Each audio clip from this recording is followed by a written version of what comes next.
Bonjour Leska. Bonjour Olivier, merci de nous Bienvenue recevoir. chez Biscornu. Là, nous allons dans votre laboratoire, c'est ça? Dans le laboratoire exactement où il y a les jeunes porteurs de handicap qui travaillent. Ce n'est pas notre laboratoire, on le partage aujourd'hui et on a construit en parallèle notre laboratoire qui va être prêt dans quelques semaines. Et là c'est la zone chaude. Bonjour Olivier, ça va? Christian Marc, ça va? Alors Kevin, il est pâtissier, c'est lui qui fait les desserts.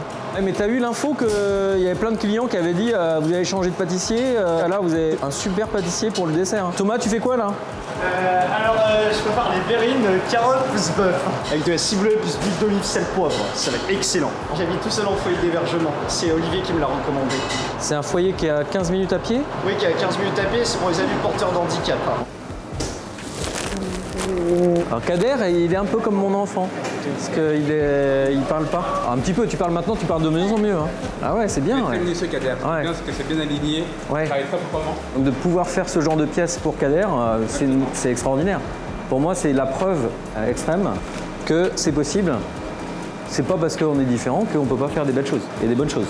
Moi, je fais le saumon sésame. Célia qui est sur des muettes.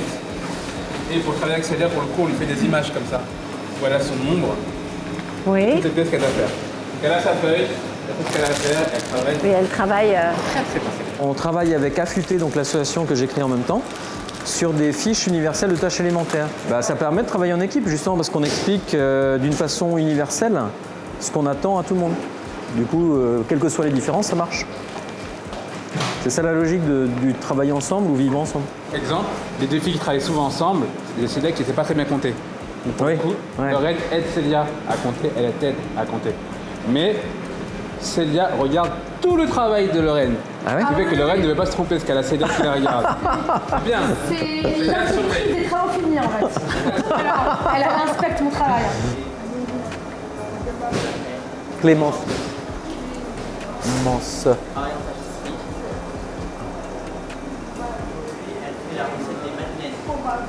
Bonjour Olivier, Bonjour Théo, comment tu vas? je vais bien et vous? Je m'appelle Théo, j'ai 23 ans, je fais du chaud, pralino, noisette. Je suis deux CAP pâtissier, donc je suis au top. Bon, au revoir l'équipe. Au revoir, merci, au revoir. Bon après-midi, bon courage à tout le monde. Donc, on va jouer un petit jeu de cartes. Je vais vous faire piocher une carte au hasard et vous allez devoir répondre à un maximum de questions en un minimum de temps. Alors c'est parti. Biscornu dans 3 ans. Oh, je vais dire, j'ai plein d'espoir et plein de rêves pour Biscornu. C'est un projet qui vise à maximiser l'emploi des personnes porteuses de handicap de manière générale. Donc l'espoir, c'est qu'on en embauche plus de 100.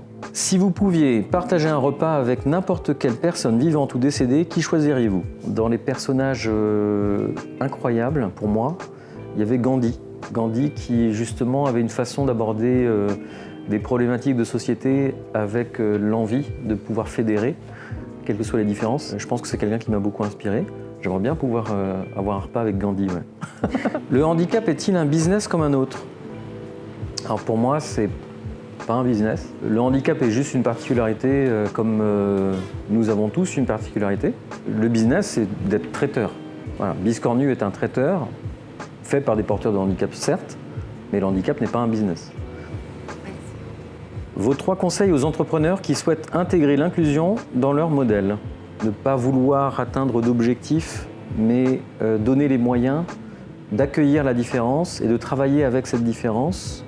Donc il faut être assez simple, naturel, humble également parce qu'on ne connaît pas tout, mais bienveillant. D'avoir de la méthode et de le préparer bien en amont avec plutôt des entreprises expertes ou des accompagnateurs. J'ai créé une autre structure qui s'appelle Chaméléon et qui justement va accompagner les entreprises dans la capacité d'accompagner et de pouvoir accueillir et employer des porteurs de handicap. L'argument clé pour convaincre les futurs clients de Biscornu. Ce qu'on va proposer aux entreprises, c'est de pouvoir construire un chemin d'avenir pour ces porteurs de handicap et donner du sens en fait à leur événement. Donc ça donne cette dimension supplémentaire à des cocktails événementiels qui sont là pour se faire plaisir, partager un bon moment. Et bien là, ça permet tout autant de bien manger, de passer un bon moment entre nous, mais en plus de permettre à ceux qui n'auraient pas la chance autrement de pouvoir exister au milieu de tout le monde.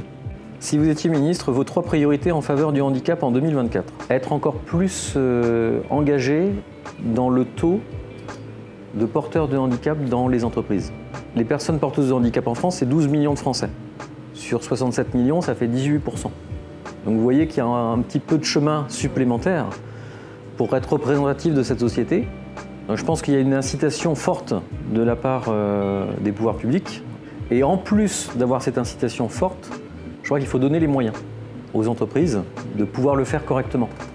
Et puis troisièmement, je pense qu'il y a un gros travail de sensibilisation dès la plus tendre enfance sur l'accueil de la différence. Indulgent ou exigeant envers vos équipes. Ben moi, je suis d'abord exigeant. Et je pense qu'il faut énormément d'exigences pour légitimer la place dans cette société à n'importe qui. Extrêmement ferme également, mais avec cette bienveillance qui est on t'accompagne, on te donne tous les moyens possibles pour que tu y arrives. On ne sait pas jusqu'où tu iras. Et on ne va pas te mettre l'objectif d'avoir ce diplôme-là, ni ce niveau-là. On va t'encourager pour te faire grandir le plus haut que tu pourras. Et sur ce chemin-là, bah, tu vas atteindre une première compétence. Et donc tu vas pouvoir faire une première tâche. Et puis ensuite une deuxième compétence. Et tu vas pouvoir faire une deuxième tâche. Et ainsi de suite, jusqu'à atteindre jusqu'où on pourra ensemble. De façon à ce qu'on trouve la bonne adéquation entre ce niveau de compétence qu'on aura développé ensemble et le besoin des entreprises pour pouvoir les employer. Pourquoi et comment Biscornu? Alors Biscornu, c'est l'emblème de la différence, hein, c'est de dire on a tous le droit d'être pas comme le voisin d'à côté ou comme les autres.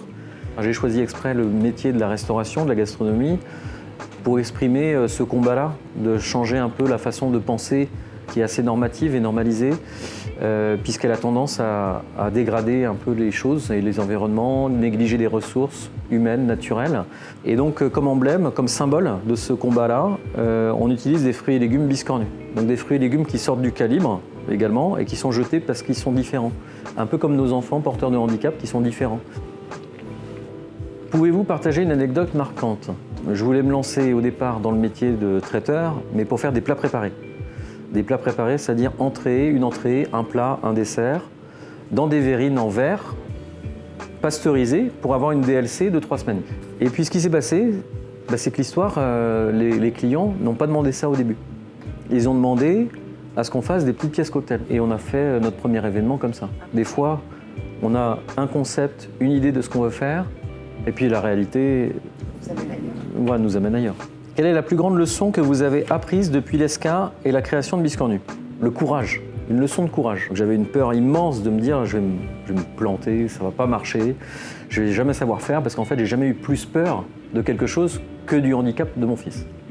N'importe quel projet, n'importe quel sujet opérationnel, managérial, tout ce qu'on peut imaginer, même intellectuel à plus haut niveau, ne me faisait pas peur du tout.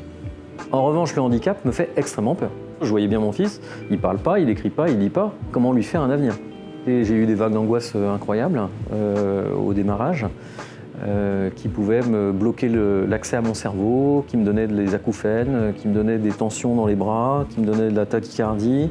Donc j'ai commencé mon projet en ayant parfois, dans la journée, que 2 heures de conscience, ça veut dire d'accès à mon cerveau. Tellement le reste du temps, j'étais trop en panique totale. Et j'ai dû me battre pendant plus de 2 ans pour surmonter cette peur-là. Votre plus grand défi perso ou pro pour 2024? Pro, je pense qu'on en a énormément. Là, il y a des axes de projets qui sont monumentaux. Entre Affûté, on a le go du ministère du Travail pour nous accompagner à l'échelle nationale pour 200 jeunes porteurs de handicap en formation. Biscornu, on a le laboratoire qui est à lancer, où on peut faire 10 millions d'euros d'activité. On va finir l'année 2023 à 2 millions d'euros d'activité, donc on peut faire x5. On a Chaméléon qui se lance pour accompagner les entreprises, et donc l'ambition également, c'est de pouvoir accompagner le maximum d'entreprises et surtout de porteurs de handicap dans ces entreprises. Si jamais on peut déployer tout le programme de formation à l'échelle nationale avec des gros partenaires entreprises qui ont des restaurants, qui ont des hôtels, qui ont des grandes surfaces, un peu partout et qui peuvent accueillir ces porteurs de handicap, il va falloir qu'on ait aussi la solution de vie, c'est-à-dire de logement, pour ces porteurs de handicap qu'on aura accompagnés dans les formations et puis dans l'emploi avec ces employeurs. Merci beaucoup en tout cas pour Avec ces plaisir. échanges. Et on viendra peut-être vous voir dans votre nouveau laboratoire. Hein. Eh ben, vous serez bienvenus et on fait des ateliers culinaires avec les jeunes porteurs de handicap. Donc on peut même inviter plein de gens à venir faire de la cuisine sur un challenge, un concours, 0 déchet en plus, puisqu'à la fin il faut avoir tout utilisé. Donc on invite les gens qui le veulent à pouvoir se sensibiliser de cette manière-là pour comprendre la différence et travailler en fait avec les porteurs de handicap, se rendre compte un peu de leurs talents, de leurs compétences et ensuite d'avoir envie de les emmener un peu plus loin.